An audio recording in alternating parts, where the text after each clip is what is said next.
So why would God create someone in his image who goes directly against his codex that he created? Em seu podcast, Logan Paul faz a Cliffe uma das perguntas mais difíceis no meio cristão. Por que Deus condena o homossexualismo? Neste vídeo, vamos explorar essa discussão, trazendo uma brilhante reflexão de Cliffe sobre o assunto. Se você gosta desse tipo de conteúdo, não se esqueça de curtir e se inscrever no canal. Agora, vamos ao vídeo.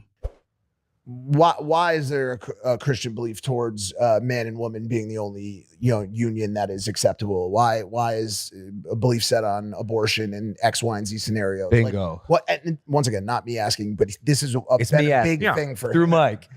Right. Abortion is another one. Yeah. Put it together. Well, so the difficult question is, what is the purpose for which God made us? And if there is no God, life is a crapshoot. It's meaningless. But if God created us for a purpose, then we better figure what that purpose is. Now, according to Jesus Christ, life is not a cosmic crapshoot. According to Christ, life has been given us by God for a purpose, to love God with our heart, soul, mind, and strength, and to love our neighbor as ourselves, is the way he summarized it. Okay? Then he gets more specific. When it comes to sexuality, we read in Genesis 2:24 that when God created us, he created us male and female and said, for this reason, a man shall leave his father and mother, be united to his wife, and the two shall become one flesh. So there's a very positive statement of why God created our sexuality, male and female. God could have had procreation happen at the end of a Q-tip. When a man and a woman mix their earwax, little babies could have been born that way. That would be crazy. He didn't choose to do it that way. He chose to create us male and female, and that is a gift from him. It's a beautiful gift.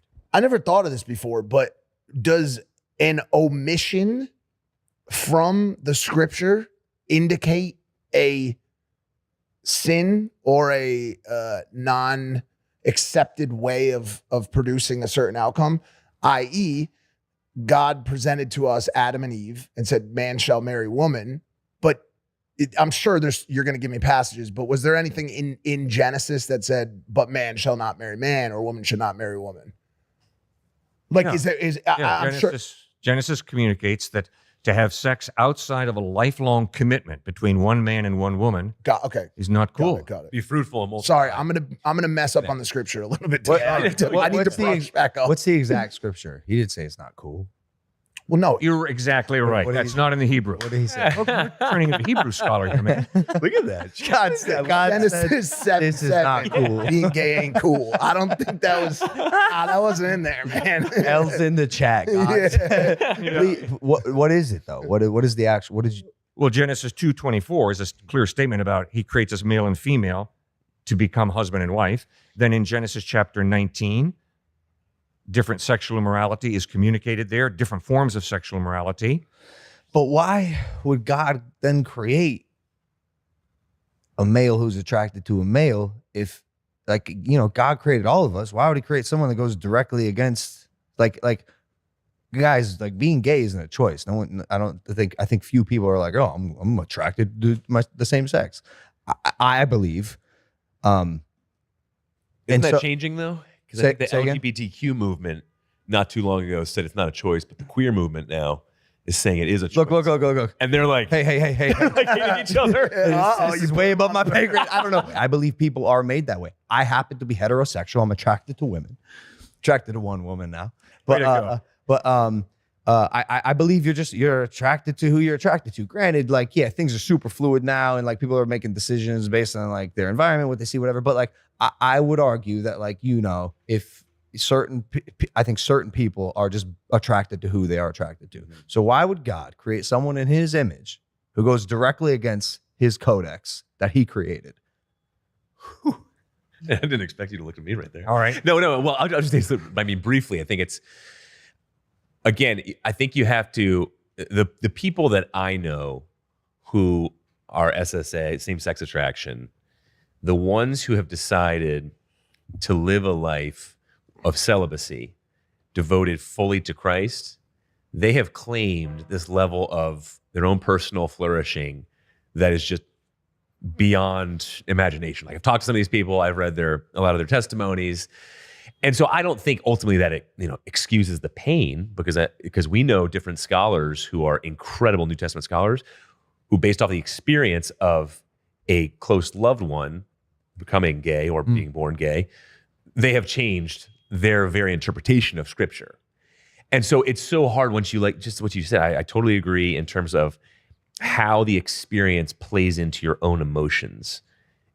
Because you feel just tragedy for this person who's actually, if you're going to tell them the Mike Pence conversion therapy is what you have to go through to get out of this homosexuality, like, that's tough. That's where I start to like harbor resentment. But remember, like, the Bible talks well over 300 times about heterosexual sin and only 6 times about homosexual sin.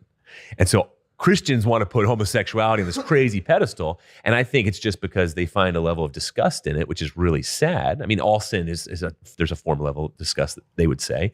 Shame. But shame, exactly. But for us as heterosexuals, we got to look at it as we have way more sin to wrestle with in many ways. I don't want to make this like a whataboutism thing, Right. I'm asking specifically. He's going to go another direction. Ask like, him. And I know the direction he's going. All right.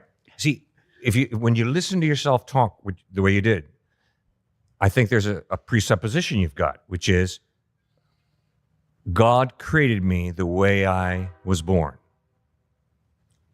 And the Bible contradicts that. Meaning by that, I was not born with a desire to forgive. You hurt me bad enough, I'm coming after you. That's naturally what I do.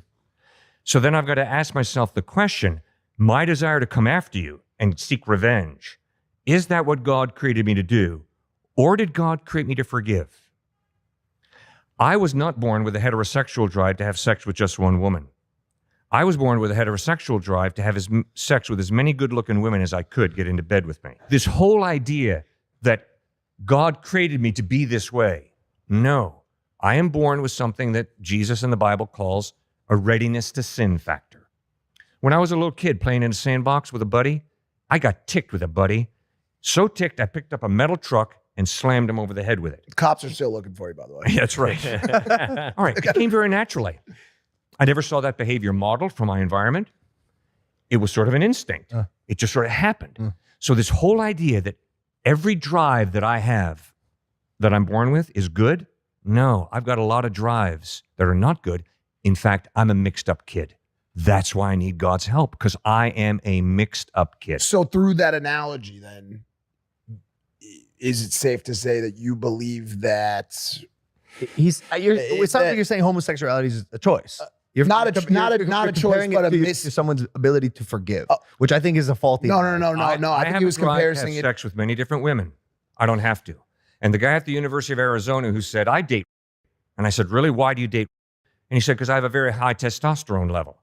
Okay, I didn't say, that? Yeah. That's a crazy thing to say. It is crazy. Wild That's statement. insane. I didn't say to him, no, you don't have a very high testosterone level. I don't know. I don't know the chemical makeup of his body. But what I do know is he still has a free will. He does not have to date.